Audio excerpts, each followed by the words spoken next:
can I pose the first question? Sure. What is democracy to you? And what is this concept of the ethnosphere? Well, John Paul, they're very different questions. When I think of democracy, I'm always reminded, and I'm no political scientist nor political philosopher, but I'm always reminded by the lines inscribed at my favorite monument in Washington, D.C., which is the Jefferson Memorial. And at the top it says, I swear upon the altar of Almighty God to fight against all forms of tyranny over the mind of man. And the fascinating thing about that line, coming from the author of the Declaration of Independence in the States, a real child of the Enlightenment, is the fact he's kind of hedging his bets. He's on that cusp where people are, on the one hand, through the Enlightenment, trying to liberate themselves from the tyranny of absolute faith. And at the same time, they are not quite prepared to let go of it. And I see democracy as a sort of an ever-changing allocation of power that was very much a child of not just the Enlightenment, but a child of a particular lineage. I mean, one of the things that anthropology tries to suggest is that all cultures are famously myopic, kind of faithful to their own interpretation of reality. If you translate the name of most indigenous people, it sort of means the people, the implication being the blokes over the hill are savages. And this kind of cultural myopia has kind of been the curse of humanity since the dawn of awareness. And I think of democracy as being very much tied to a Western European intellectual tradition. Of course, it changed through time. Initially, those who got the ballot were those who owned land, and then it eventually took in the half of humanity that happened to be women, and eventually it spread to include universal suffrage. But I see it very much as sort of a product of a particular worldview that has become dominant, but its ubiquity and power should not imply that it's a norm in human affairs, and that the triumph of secular materialism may be the conceit of modernity, but it's by no means the norm when you look through the anthropological lens. And I think it's important to remember that we are ourselves, of course, a product of our own history, a history that goes back, at least in terms of the quest to liberate the individual from the collective, which was a sociological equivalent of splitting the atom. It goes back certainly to Socrates, but really it comes to the fore in the Enlightenment when Descartes famously says that all that exists is mind and matter, or whatever that quote was, in a kind of single gesture, in, again, trying to liberate ourselves from the tyranny of absolute faith. He swept away all notions of myth, magic, mysticism, but essentially, and most importantly, metaphor. And so the idea that the flight of a bird could have meaning was dismissed as ridiculous. And in time, science, as Saul Bellow said, would make a house cleaning of belief. But missing from that, even as we came to see the human species as being not just a part, but sort of the singular player on a stage upon which other forms of sentient life were just props in the human drama, we began to completely deanimate the world. And that had real consequences. If you look around the world, most societies engage not in a kind of extractive model based on a kind of inert earth ready to be exploited, but rather are driven by notions of reciprocity, all of which are kind of oriented around the fundamental idea that the earth owes its bounty to humans, but humans in turn owe their fidelity to the earth. And I'm not sort of delving into hippie ethnography here. What I mean is that there's a fundamental idea that that the earth is animate, and it has real consequences. Most of us in this panel were raised to believe that a mountain was a pile of rock. I was raised in the forests of British Columbia to believe that these forests existed to be cut. I mean, that was a fundamental science of the ideology of forestry. These trees were board feet and cellulose. Now, that made me profoundly different than my friends amongst the Kwakwaka'wakw, raised to believe these forests were the abode of Hukuk and the crooked beak of heaven and the cannibal spirits that had to be embraced during the Hamatsa initiation. And the most important thing is that those belief systems as metaphors mediated the relationship between the societies and the natural environment with profoundly different consequences for the environment. I was raised to believe that a mountain was a pile of rock. That made me very different than my godchildren in the mountains of the Andes, raised to believe that a mountain was an Apu deity that would direct their destiny. And again, it's not who's right and who's wrong, but the consequences are profound in terms of the ecological footprint of a people. I mean, you're speaking to us from Australia, and there's no more powerful example.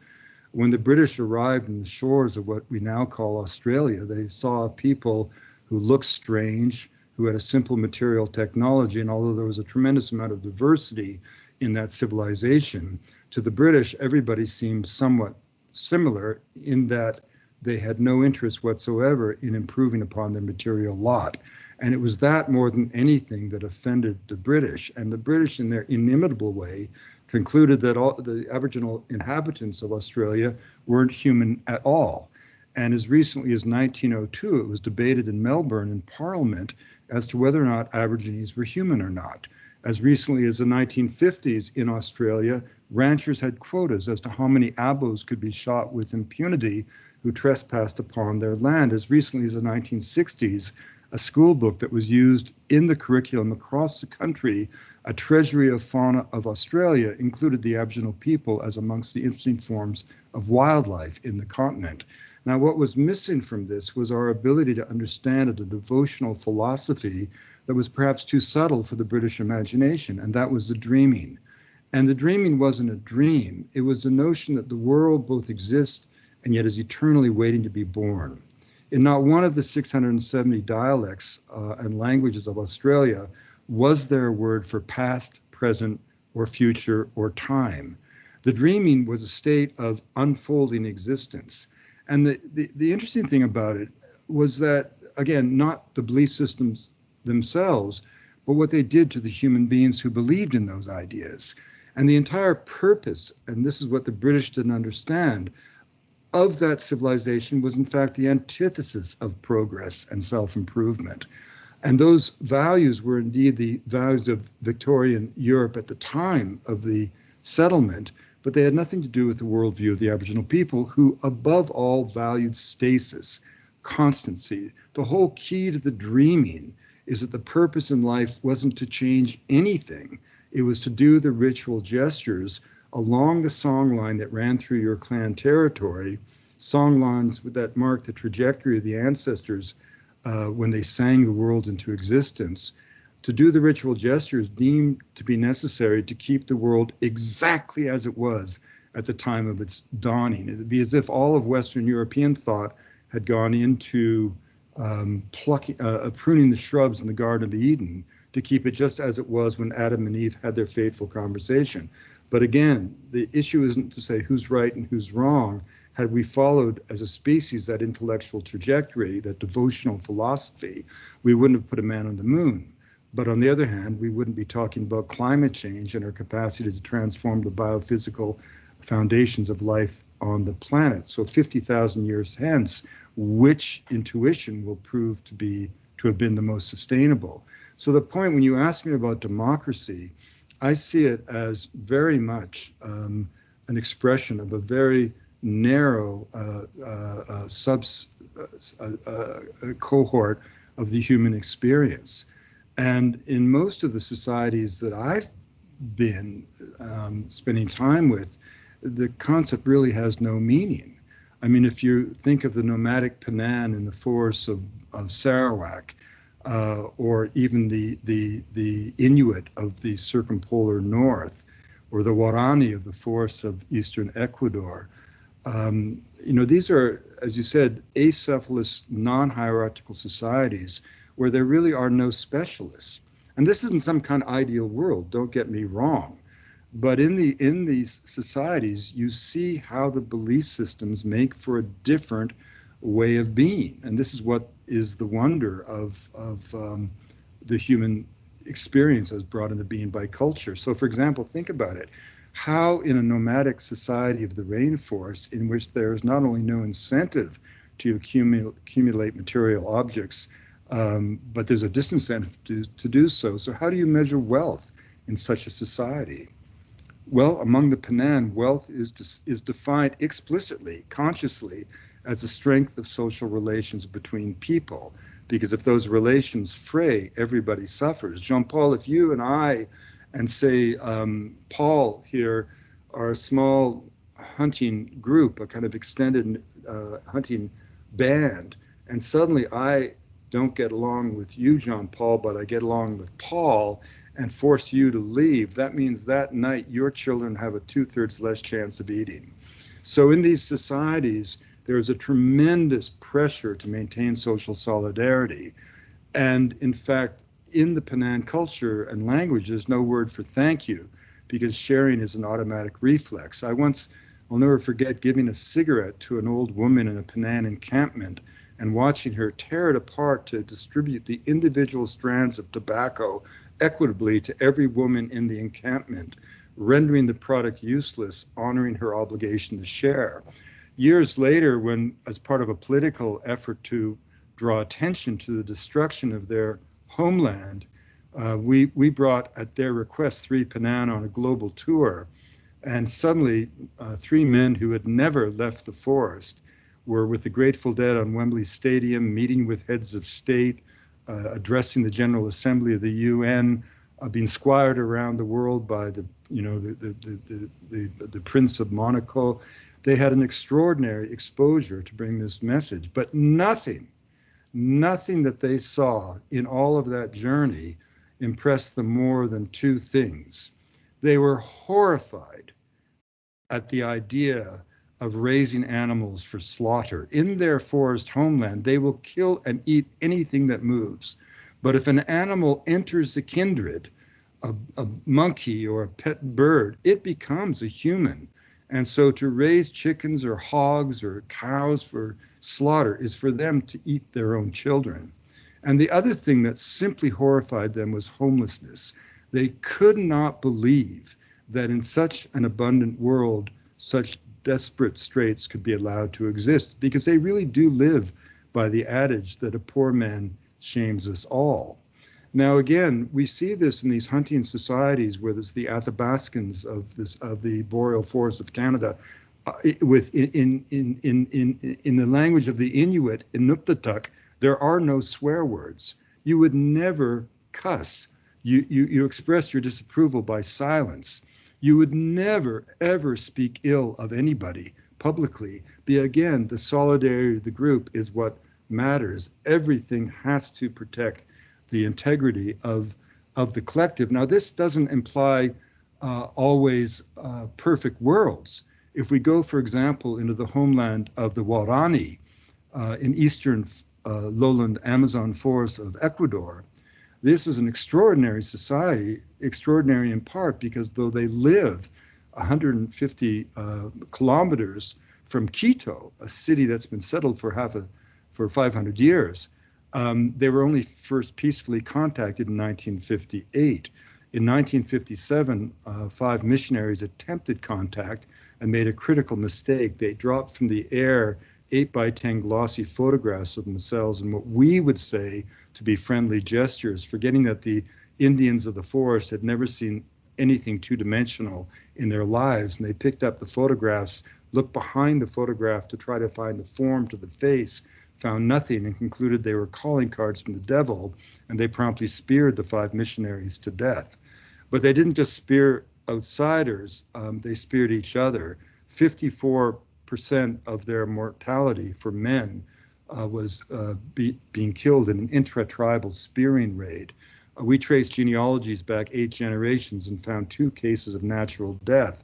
And one of the fellows admitted that the fellow in question had gotten so old that he died getting old, so we speared him anyway. And what you see in this is one of the real hazards of acephalous, which just means a term in anthropology meaning without head, without leadership, egalitarian societies. They are very prone to blood feuds because, of course, there's no ultimate authority. So that again, Jean-Paul, if I kill your daughter and you seek revenge by killing my son, and I then argue that my son is worth more as a hunter than your daughter as a mother, and you say, no, quite the opposite, there's no one to adjudicate our dispute.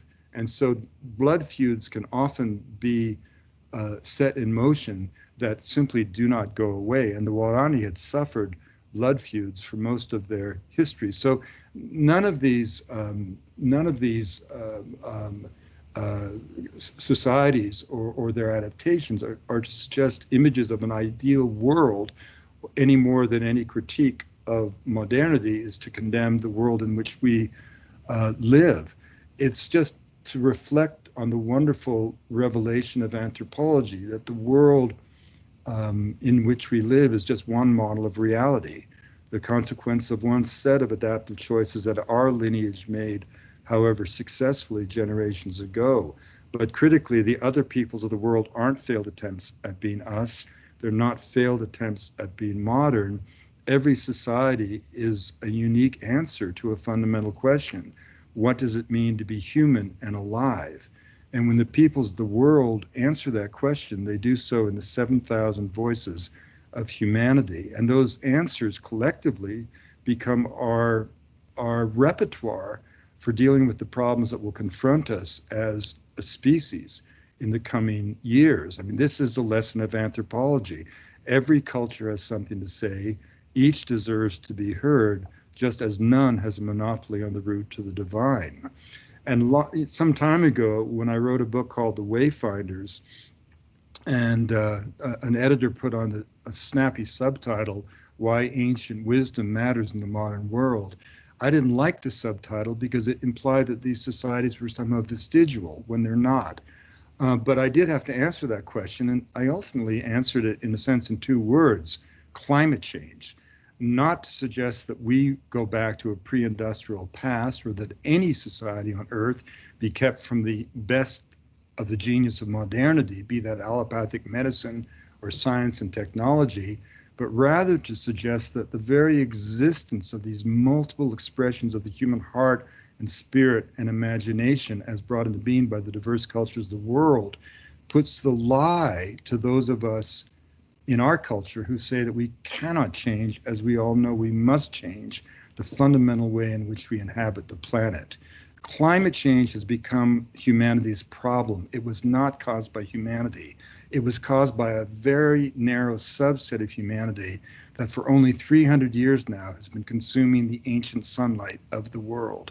And wherever you go around the world, you see indigenous people who played no role in the creation of this problem, dealing with the consequences more directly and suffering the consequences more acutely than any of us. And this is why it's so poignant, because for us in the West, climate change may be a political debate in some quarters of the US. It can be a scientific a conundrum. It can be an economic and technical opportunity. But for these societies that literally believe, which is the majority of the world, in terms of actual cultural expressions, that human beings are responsible for the well-being of the world, that people aren't the problem, we're the solution, because only through the human imagination can the world become manifest.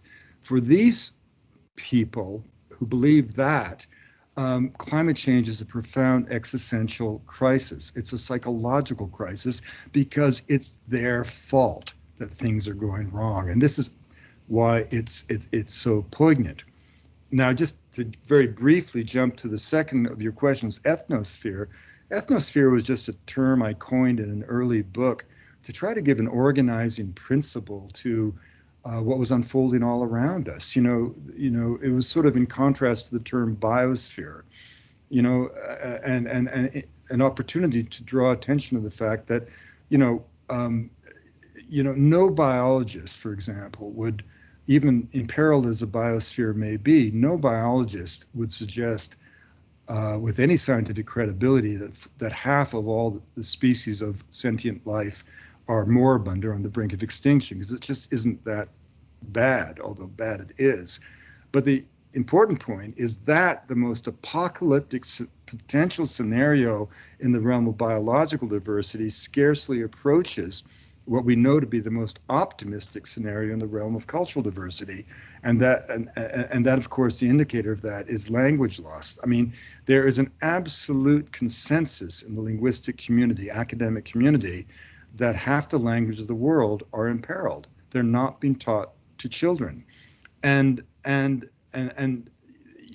this literally means that fully half of humanity's intellectual, social, ecological, spiritual knowledge and wisdom is at risk. And so I coined that term to try to create an organizing principle. And I think I defined that term as a sum total of all thoughts and dreams, ideas and inspirations, myths and memories brought into being by the human imagination. I said the ethnosphere is humanity's great legacy. It's a symbol of all that we've achieved and the promise of all that we can achieve as a wildly creative species. And the language thing was so important because it allowed the lay public in particular to grasp what we meant when we were talking about the erosion of cultural diversity. It's one thing to use an abstract term like that. It's quite another to say to an audience that, how would you feel to be enveloped in silence, to have no means or ability to pass on the wisdom of your ancestry or anticipate the promise of your descendants? And yet that plight is the fate of someone every 2 weeks, because on average, every fortnight, some man and woman somewhere on this planet slips away into death and carries with them into the grave the last syllables of an ancient tongue.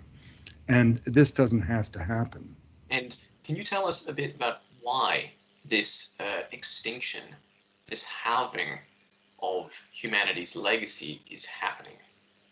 Well, that's a really important question, because even though those of us, John Paul, who are sympathetic with the wonder of culture, we have this idea that these cultures are maybe quaint and colorful, but somehow destined to fade away as if they're failed attempts at being modern, failed attempts at keeping up. Nothing could be further from the truth. Technology is no threat to culture. The Lakota Sioux did not stop being Lakota when they gave up the bow and arrow for the gun, any more than an American farmer stopped being an American when he gave up the horse and buggy for the pickup truck. Technology is never a threat to culture. It can have an impact on culture, but it can also liberate culture. And by the same token, change is no threat to culture.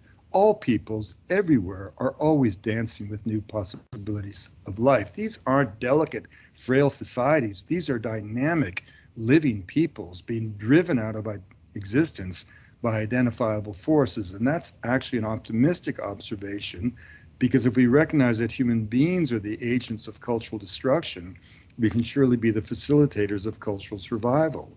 And the forces that are impacting these societies are a myriad, but certainly egregious development policies, egregious industrial initiatives, as in the case of the deforestation of the homelands of the Penan, in which within a single generation, a way of life morally inspired, inherently right, completely confident of its own destiny, was crushed along with the forests that gave it birth. But more pernicious are the ideological impacts, be it the ubiquitous cult of the modern or the Marxist mania of Beijing. You have the role, for example, of education. Schooling is fascinating. Schooling is the one element of the development paradigm. First of all, the development paradigm is so often just an excuse to disenfranchise individual ethnicities whose presence on a piece of land proves to be a cold inconvenience for the industrial forces that covet that land. But even something that we take for granted, we assume that schooling can only be good. The imposition of Western education in all quarters. Well, obviously we know that to be a citizen of the world today, some basic level of literacy and numeracy is absolutely essential. Nothing wrong with it.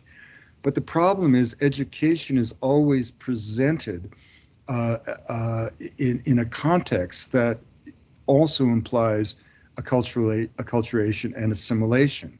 So I'll give you just a simple example. In the the eastern deserts and northern deserts of Kenya, in the sub-Saharan Sahel, the dominant political authority, be it the British colonial office or now the state of Kenya, has always tried to get the pastoral nomads to settle down. In the wake of a series of devastating droughts and famines, famine, of course, caused by humans, drought, a natural phenomena, and led the government to impose this complete conceit of the development community, the tragedy of the commons, the idea being that nomadic peoples would never look after the landscape if they didn't own it. So the solution was the imposition of a land management scheme drawn from the American West, which was just, and that implied getting nomads to sell off their herds and settle down. Once the nomadic people settled, it meant disaster. And selling off the herds, the reason they had big herds was that they would survive the periodic droughts that ate into their capital. But one of the strategies of all those families to mitigate drought, which is a regular feature of climate, it's not a cruel anomaly, is to get one child in the cash economy. And that implies sending an eldest son to a local school or a distant school. And those schools, unfortunately, are dominated by missionaries or by the nation state that has contempt for the pastoral nomadic traditions. So the kid comes into school, a scion of a rich tradition that goes back 10,000 years, and he acquires a modicum of literacy and mathematical skills, but in a context that teaches him to be ashamed of who he is. So he then graduates not as a nomad, but as a clerk into a federal economy with a 50% unemployment rate for high school graduates. He can't go back because he's been taught to be ashamed. Going forward is to slip to the slums of Nairobi and to try to make a living scratching from the edges of the cash economy. Now, the fascinating thing is by all the indices of the development paradigm, things have improved. Urbanization rates have gone up, literacy rates have gone up, per capita income has gone up, but has quality of life improved, right? So the faith that we have in education reached a kind of low point with the book 3 Cups of Tea, which you may have heard of in Australia. It was a book that every school child in America had to read. And the premise of the book was that the only reason there were problems in Afghanistan is that little girls didn't go to school. And this mountaineer who came from a missionary family spun a yarn called 3 Cups of Tea, in which he spoke of his efforts to build schools for girls in Afghanistan. This is just what the Americans wanted to hear. It reinforced their faith in the inherent simplicity of the world, and every soldier sent to Afghanistan got a free copy of the book. And the book became #1 on Amazon.com, in part because the tens of millions of dollars that the foundation this character established raised were used primarily to buy the book at retail to keep it at Amazon #1. And the foundation became his personal ATM. He spent more money supporting his book than building schools. But the fascinating, and it all collapsed like a terrible morality play. And the man's life was ruined. And I mean, to be fair to him, he just got into a lie he couldn't escape. But the interesting thing about the story is the blind faith we have in education. Now, we've just gone through an agonizing process, which you've gone through in Australia, of reconciliation based on the residential schools, where we forced Indigenous people away from their families, tore apart siblings, refused to allow them to speak their native language, and put them into these schools run by priests where the sexual and personal and physical abuse was extraordinary. Now, the thing we must remember is that those schools were established by those with the best intentions. Those who didn't care about Indigenous people and were happy to have them die from disease could care less about education. But those schools that have now been resoundingly condemned in Canada remain the model for school systems throughout the subcontinent of India, for example. And I remember once we in the Northwest Amazon, I was sitting with some elders who had almost allowed their culture to be exhausted because of the pressure of the missionaries in the 1960s and 70s. They finally kicked out the missionaries, secured their land title thanks to the good grace of the Colombian government, and a whole new dream of culture was reborn. So we asked these elders, why did you allow these missionaries, mostly Americans, to come in when you knew their purpose was to subvert your entire way of life? And this elder said, because they promised to make us human. And that, of course, is the essence of colonization, to persuade the colonized of their own inherent inferiority. It was the essence of the Raj. That's how the British ruled 20% of the human population of the world, with just 1,300 men, white men, in the Indian civil service. The entire Raj happened because it was based on audacity. It was the sheer gall of the effort. Lord Curzon famously had his uniforms made not by the military tailors of Sandhurst, but by the theatrical designers of the West End in London. He wanted to be as fancy and as, this was what British pomp and pageantry is all about: intimidation and maintaining a certain pose, right? And so these are real forces that affect Indigenous people. And it's not just the ubiquitous cult of the modern, it's a triumph of ideology. Look at if that philosophy distilled by a German philosopher and written down with pencil in the British Library at the heart of London, with its absolute fantasy about the malleability of human behavior, had not been so patently, had it not caused so much misery to the world, the fact that Marxist-Leninist thought was imposed on populations as diverse as the Dogon of the cliffs of Mali, or the Nenets reindeer herders of Siberia, or the Laotian Theravedic priests of the temples of the Buddha, it would be almost laughable.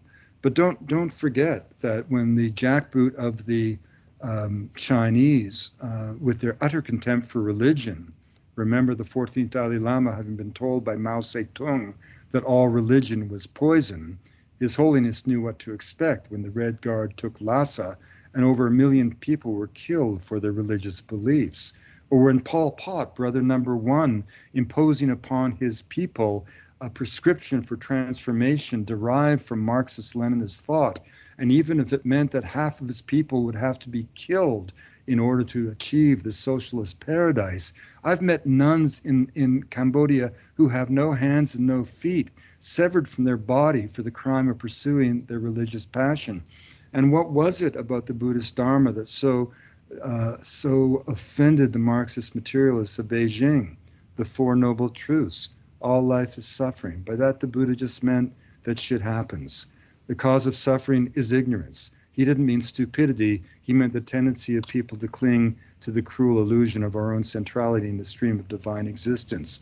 The third of the Noble Truths, ignorance can be overcome. And the fourth is the delineation of a spiritual practice that, if followed, has not only the promise of a transformation of the human heart, but has 2,500 years of empirical observation that transformation will happen.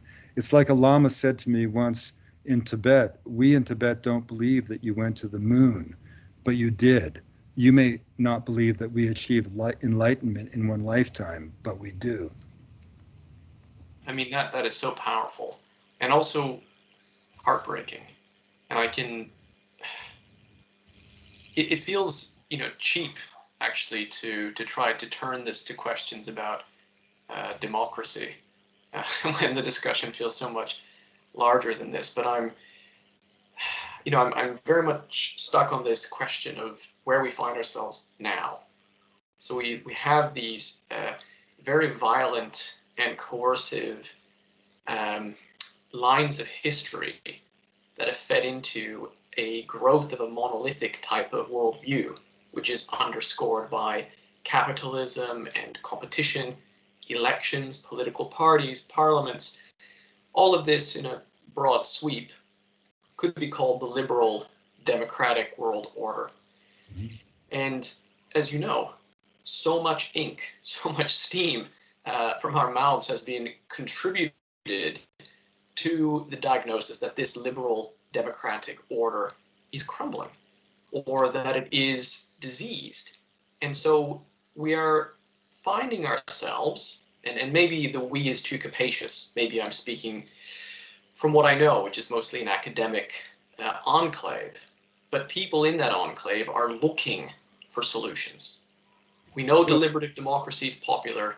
We know direct democracy is on the rise. We know aleatory, sortive democracy. These democratic innovations are being looked to as saviors. But I wonder, what about the rest? What about the ethnosphere?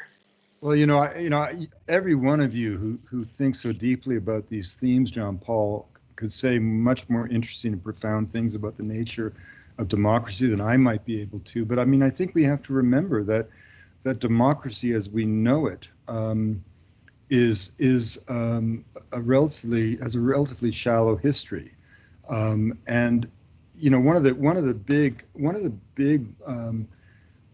going back to Socrates in a way. I mean, it really gets back to the question of the nature of being human. For most of our history, agency was not associated with the individual. If you look at the organization of the Spartans, they were more like worker bees in a single collective enterprise. And for most of history, the collective has dominated the individual, because without the well-being or the blanket or the comfort of the collective, the individual was vulnerable. The great Western experiment, and what my anthropology tutor David Maber-Lewis always described as a sociological equivalent of splitting the atom, is when we liberated the individual from the community. But and that goes in a sense hand in hand with the development of democracy. And again, democracy hasn't been static. In America, it began with only the wealthy landowners being able to vote, and then the franchise gradually expands. Eventually, it takes in women. Eventually, it at least aspires to take in people of color in a fair and just way. But it's constantly changing. But it certainly, again, doesn't represent the norm in the history of the organization of human populations. And for most of and certainly in the model of medieval Europe, with the tyranny of the church, the individual was born into their station. If your father was this, you became the same thing. And obviously the liberation of the individual has also kind of created challenges for the very democratic exercise. And in the piece that I wrote in Rolling Stone earlier this summer that went viral, I was really using the lens of COVID to ponder what had become of America. And again, with this idea that Americans continue to look into the mirror and see the myth of their exceptionalism, and they don't and have not appreciated what has actually become of their society in the post-World War II era. And certainly democracy in America is in serious peril. And one of the things I find interesting is that and as I said in that piece, if and when the torch of history passes to Asia, and China becomes truly ascendant, as it appears to be the case, we're going to be nostalgic for the era of American democracy. China, with its treatment of ethnicities, with its contempt for the democratic process, with its social index for each one of its citizens, with its treatment of the environment, its own somewhat xenophobic inclinations, is if and when that worldview dominates, as I say, we'll be nostalgic for the best years of the American century. But one of the things I find fascinating in the Chinese example is that, most of us in the European democratic tradition, and I keep going back to Churchill, who always said, as you well know, there's lots of, it's at least the best of what we got. But I find it very fascinating that this social index, as you know, in China, where one's value is quantified based on your orthodoxy and based on your to go along with the conventions of the state, literally determines whether your children can get entrance into schools, whether you can get a ticket on the high-speed railways, whether you're allowed to fly in a commercial plane. And it's a level of state intervention that is surely the antithesis of the democratic instinct. And yet most Chinese are very comfortable with that system. You know, this fantasy that we have of exporting our democratic process when it seems to struggle even at home, I think is something that many peoples around the world look at somewhat with some level of skepticism. You know, I always say that if a Martian arrived in the United States, he, she, or it would see many wonderful things. And if the measure of success was technological wizardry, the American experiment would really shine.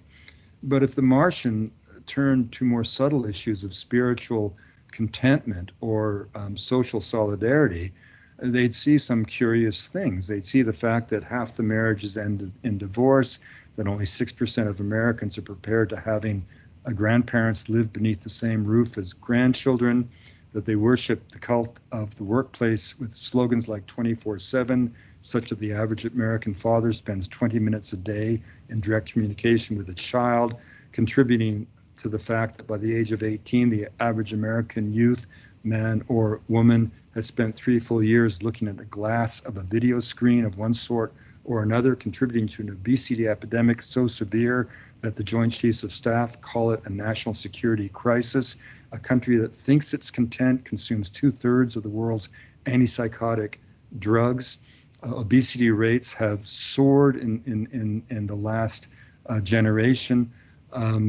You know, so America's many wondrous things, but its democratic society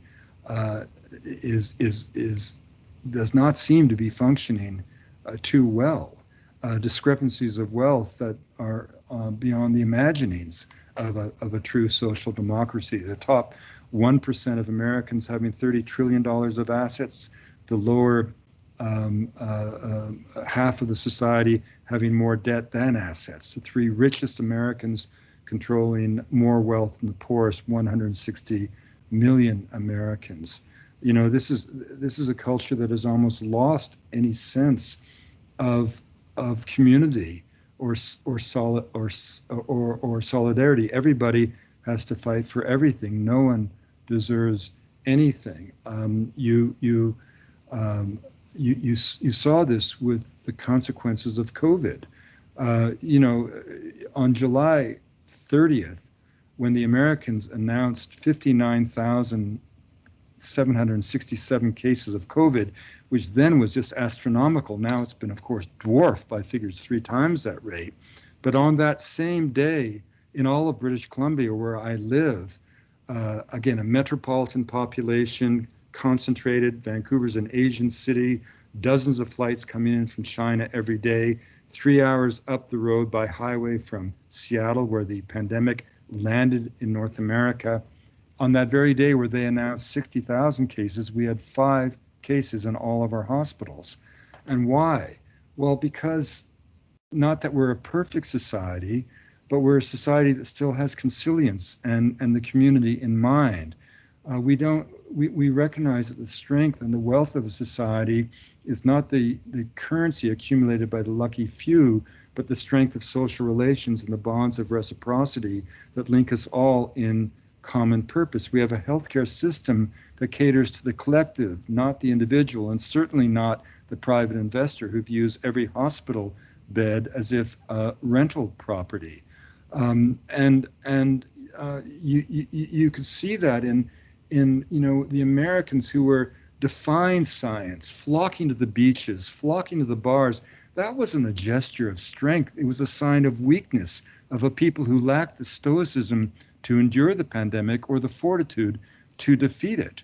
You know, when the real death of American democracy is signaled in the fact that in 2016, and even more so in the recent election, 75 million Americans, close to that, voted their indignation.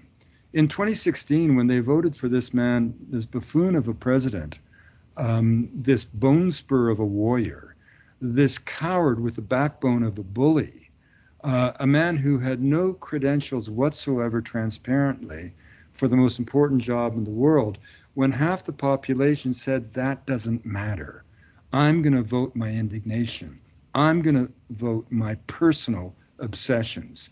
And remember that the use of the word I in literature in North America has doubled since 1965.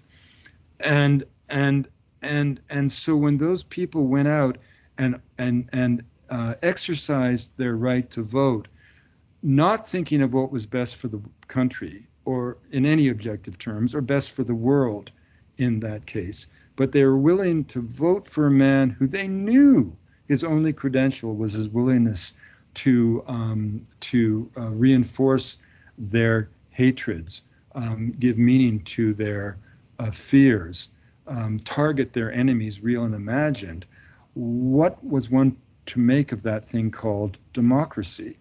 And the haunting thing of the most recent election, of course, is that 8 million more than in 2016, knowing all that they did about this man's personal, legal, and political behavior, again, it didn't matter. So, you know, I think that the whole democratic experiment has been called into question. When you had a situation where a country, you know, a country that solved the medical challenges of the century, polio, smallpox, when you had healthcare workers desperately awaiting emergency flights of supplies from China, the hinge of history opened to the Asian century. When people around the world, for the first time, as the Irish Times reported, expressed an emotion never before expressed about the United States of America, pity, something was changing. You know, when America turned its back on its own myths, you know, myths aren't old stories. Myths are moral charters. And the myth of the huddled masses is a fundamental foundational myth of America. Now, that doesn't mean that every immigrant group was welcomed. On the contrary, immigrants have always had to claw ashore in America, but they made it, and they thrived. And when you turn around and build a wall across your southern border, and when you turn away mothers and tear their children from them, there are 449 children in custody right now on the Mexican border where the US government has lost track of where their parents are. When you do that, the building of that wall wasn't just an economic and political folly, it was an act of treason. Because treason isn't just when you betray state secrets to your enemy, it's when you betray the moral charter of who you are as a people. And so in that sense, I really do believe that democracy, compounded by the culture of anonymity of the internet and the culture of the democratization of opinion, the notion that if I believe it, it's true, the way that algorithms gather ourselves in our own little cohorts, it's very difficult to suggest that the American democratic experiment is truly either enduring or robust. And if it's not going to work in America, one wonders where it will ultimately manage to endure. What would be the lesson for us from how people govern or organize themselves in the ethnosphere? So reflecting on everything you've said about America, what lessons would you prescribe for us from the rest of the world? Well, first of all, you know, none of this is to idealize Indigenous people or to call into question ourselves. The issue isn't the traditional versus the modern. It's the rights of free people to choose the components of their lives. Nobody is suggesting that we go back to an industrial past or that anyone be kept from the genius of the modern. But critically, when we should be welcoming into individual cultures to engage in the brilliance and to benefit from the brilliance of modernity, but critically without that engagement demanding the death of their ethnicity. And the reason for that is very simple. It's not about nostalgia. or romance, and certainly it's not even a matter of human rights.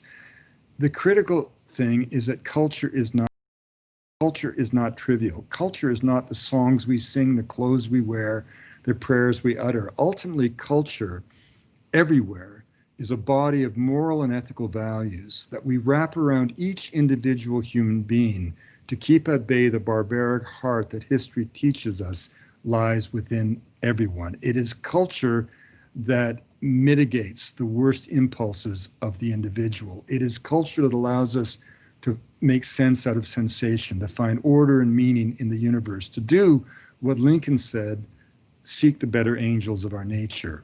And if you want to see what happens when culture is lost, when the constraints of culture are abandoned, where individuals, perhaps out of volition or perhaps driven by coercion, are cast adrift in a world of uncertainty, of alienation and disaffection, perhaps securing only the bottom rung of an economic ladder that goes nowhere. You just have to look at the point of conflict around the world. Every conflict is a clash of culture or a reflection of the consequences of the breakdown of culture. And so culture isn't trivial. It's a glue and the hope of civilization. And in this sense, all of my arguments, I guess, are profoundly conservative in a certain way, right? But that's what culture represents. It's the great hope of humanity. You know, it's what makes us who we are.